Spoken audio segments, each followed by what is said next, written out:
Hi, this is Sally, and welcome to SmartFoxTV. If you enjoyed today's video, please click and subscribe.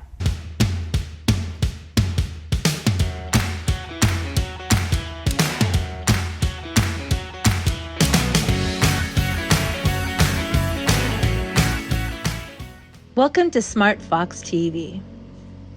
A teen's life is often thought to be more carefree and less stressful than that of adults.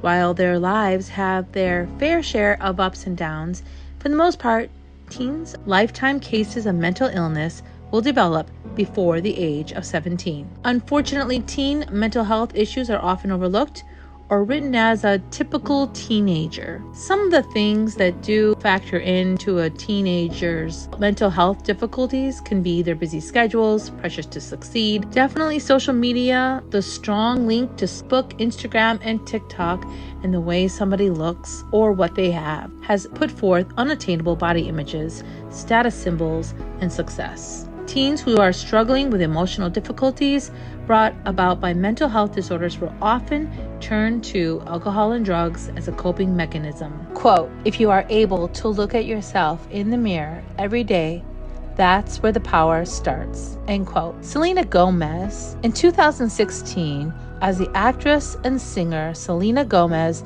embarked on her world tour to promote her album Revival, she struggled with depression and anxiety, triggering by her ongoing battle with lupus, causing her to have to cancel her tour after 55 performances. In 2018, she had an episode of psychosis, where someone loses contact with reality. On her new Apple TV documentary, Selena Gomez, My Mind and Me, it's based on the video taken over 6 years and takes a close and raw look at the highs and lows of these moments. Psychosis, or a combination of symptoms resulting in impaired relationship with reality, you lose your ability to distinguish between what's real and what's not real. It can cause people to hallucinate, see things or hear things that do not exist, difficulty thinking or concentrating, feeling suspicious and paranoid, spending much more time alone than usual, a lack of self-care, and having a hard time from separating the reality from fantasy. Selena Gomez was born on July 22, 1992, to a Mexican-American father and half-Italian mother named after popular singer Selena. She was raised alone by her mother in Texas. Little Selena grew up watching her mother prepare for performances, and at age 7, she got a role in Barney and Friends, and later in Spy Kids 3D Game Over. Her talent was discovered by Disney Channel, and her first stint on the channel was a guest star on The Sweet Life of Zack and Cody, and Hannah Montana, and finally, Wizards of Waverly Place. Selena's personal life became part of a spotlight of her life when she first was rumored to be dating was her high-profile relationship with Justin Bieber. In 2011, Selena began promoting her third studio album with a big release of Who Says. Her second solo project, Revival, was released and had positive reviews and hit the #1 of Billboard 200. She started a world tour in 2016. When in 2016 the Revival tour had to end, she checked herself into a treatment facility in a painful and a tearful display. The cameras kept rolling, and the next hour plus provides one of the least sugar-coated explorations of mental illness. There are scenes where Gomez is unable to get out of bed, scenes of her lashing out at friends, roaming her house aimlessly, coming apart in the middle of a press tour. The whole project started when Gomez was on a trip in Mexico and she was binge watching documentaries while her friends were out frolicking around, and she saw a trailer for the 1991's Madonna Truth or Dare. She reached the filmmaker and wondered if she was better not being here. She mentions that she never fit into the industry with the cool people. Her only true celebrity friend was Taylor Swift. On an afternoon in October, Gomez goes into the entrance of Stanford Center for Academic Medicine in Palo Alto, California. When their cameras turn back to 2019, Gomez seems nearly the model of successful mental health treatment. As the documentary progresses, we see Selena on a trip to Kenya with reps from her charity of choice. leading to heartfelt aspirations toward a greater philanthropic work. She doubts whether she's good enough person to do life-saving work. And then she's back on the Hollywood rat race, bored, annoyed by all the interviews that have nothing to do with anything she's interested in, that is part of her inspiration to be a better person. Selena has been praised for explaining how her body changes when she takes medication for her treatment of lupus. At 30 years old, she has previously been open about her diagnosis, and recently on TikTok Live, Selena told fans that when she's taking the medication, she holds a lot of water weight. But she said, "I would rather be healthy and take care of myself. My medication is important," she says, "and I believe that they are what helped me." Recently, in another installment of She Shouldn't Have to Do This, Selena Gomez went to TikTok Live this week to push back at some body shamers questioning her recent appearance and encouraged fans to love themselves. The singer and actor recently appeared on the Golden Globes and on the cover of Vanity Fair Hollywood issue. Because the celebrities are living in a society where people are still openly debating women's bodies, she became a target of body shamers. So she went to TikTok Live session with her fans and said, "I just wanted to say and encourage anyone out there who feels any sort of shame for exactly what they're going through and nobody knows the real story. I just want people to know that you are beautiful.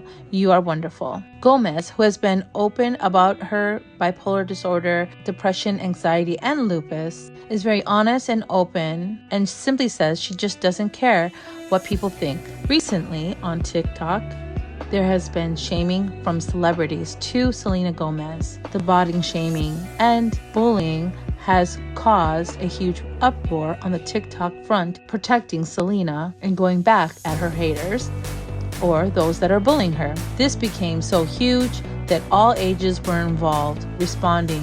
Selena was responding in people's messages as well. So who would you choose? Selena, who's being open and honest about the way she feels for depression and anxiety and how medicine that makes her feel better has affected her weight? Recently, Kylie Jenner, Kendall Jenner, and Hailey Bieber have took to the TikTok and other social media to demonstrate how brutal people can truly be that can cause depression, anxiety. It is a crisis that our teens are going through, especially with social media and the impossible standards they make. The statistics about America's youth and mental health crisis tell a hopelessness and shocking rates of suicidal ideation. Thomas Hayes of University of Mississippi project dedicated to student well-being is committed to changing the dynamic.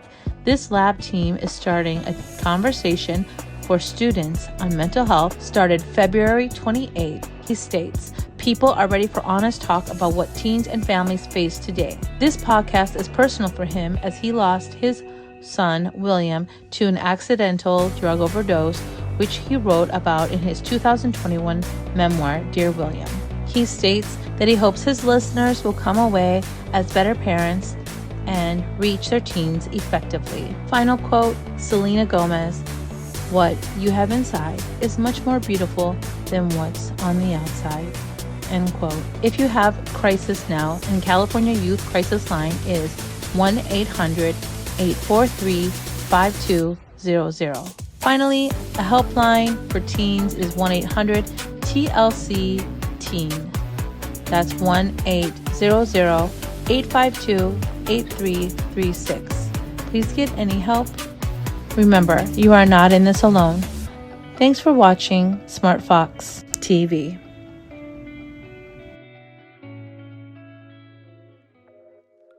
Hey everyone, this is Kim and thanks for joining me for the current news. In Greece, a very fatal train crash took place, killing at least 38 people, with many of them likely to be college students returning home from holiday. A freight train crashed into a passenger train that was carrying over 350 people on it. The authorities are working diligently to figure out how this could have happened, with resignations taking place as well as protests of over 1,000 people which the police had to use tear gas on. Greece ended up declaring 3 days of national mourning over this tragic incident. In 2012, in Arkansas, Director of Penn State University's Insect Identification Lab, Michael Scavara, found a very interesting insect. What he thought was just a normal lacewing insect ended up being a very super rare Jurassic era insect. Discovering this with his students in his Zoom class in 2020, he realized the mistake. The giant lacewings were once found across the entire continent, but by the 1950s, the insect had been destroyed in the eastern part of North America. So imagine, the world hasn't seen this insect for probably over 100 years. This is Kim, and thanks for joining me for the current news. This is Kim. Hi, this is Sally. Hello, this is Tracy. This is Shane. And thanks for watching SmartFox TV. Stay foxy.